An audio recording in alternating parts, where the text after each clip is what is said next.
Kenya is one of the UK's top suppliers of khat, or miraa as it's known around here, alongside Yemen and Ethiopia. However, with the coming into effect of a ban on the herbal stimulant on June 24th in the UK, that market has now vanished into thin air, and Kenyan farmers, to put it mildly, are quite mad. For them, a ban which went against the advice of the UK government's own scientists simply makes no sense. To find out how farmers are faring, I spoke to Cyprian Kubai Iringo. He's a legislator from one of Kenya's top khat growing areas of Igembe Central.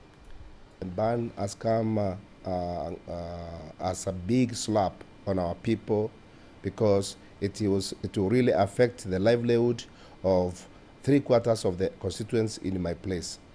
Indeed, but give us a sense of exactly how much of their exports actually ends up in the UK, because as I understand it, Somalia is also a fairly large market as well. Yes, I agree with you. Somalia is a fairly large market, but miraa has got many varieties. Different varieties go to different places, and the variety which has been going to London will have nowhere to go. We cannot sell it anywhere because different varieties go to different places. So the percentage going to London is smaller than the one going to Somalia. But then the variety which goes to London is a special variety which is not marketable or is not consumed in Somalia. But how fast would it take for your farmers or farmers in your constituency to switch over to plant more of the variety that goes to Somalia instead of the one that now doesn't have a market, which used to go to London? Unfortunately, the variety which is going to Somalia comes from different corners of the constituency.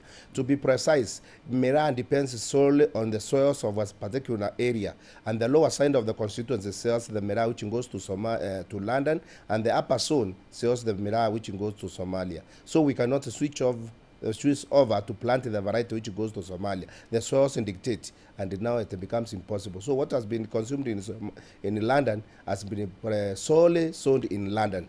All right, so if I understand you correctly, sir, that essentially means that about half of the farmers in your constituency are now effectively out of a market for their product. Exactly so, and the businesses and even schooling and even other activities, financially, they will be grounded, and it will be a big problem and a tall order for the government and the county to see how these people can get their livelihood again. What's the next step for you then? Because obviously the lobbying that has been done by legislators and the government over the last year or so hasn't worked. So what's the next step for you? It's unfortunate we have tried as MPs, we have lobbied with the UK government, and in any case, we are not going to take it lying down. We want to take up the matter with the European Union because of the bilateral treaties which have been signed. We would like to petition our government to get in touch with the UK government so that at least we can see if they can decide the same.